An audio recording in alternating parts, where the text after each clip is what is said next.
8 বছর ধরে ঝুলে আছে মাত্র ৮০ মিটার দৈর্ঘ্যের সেতুর নির্মাণ কাজ। আওয়ামী লীগ সরকারের আমলে ৩ বার ঠিকাদার পরিবর্তন হয়, বাড়ানো হয় নির্মাণ খরচ, কিন্তু অনিয়ম আর লুটপাটে সম্পন্ন হয়নি কাজ।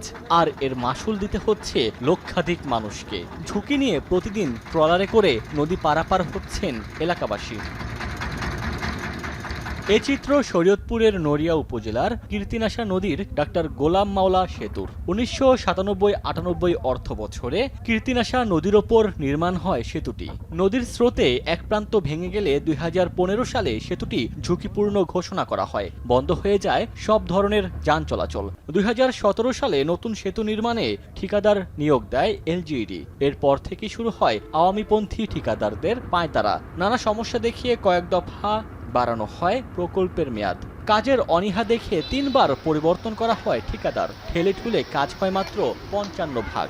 বৈষম্য বিরোধী ছাত্র আন্দোলনে সরকার পতনের পরপরই লাপাত্তা ঠিকাদার। আওয়ামী লীগ সরকার ১৫ বছর থাকার পরও পারে নাই ব্রিজটা ঠিক করে দিয়ে যাইতে। আমরা আগে বেদেরগঞ্জ থেকে ঢাকার উদ্দেশ্যে রওনা দিতাম, খুব সুন্দরভাবে যাইতাম। এখন আমাদের ব্রিজটা ভাঙ্গার কারণে, যার কারণে আমরা এখন বেদেরগঞ্জ ঢুকে পারতাছি না।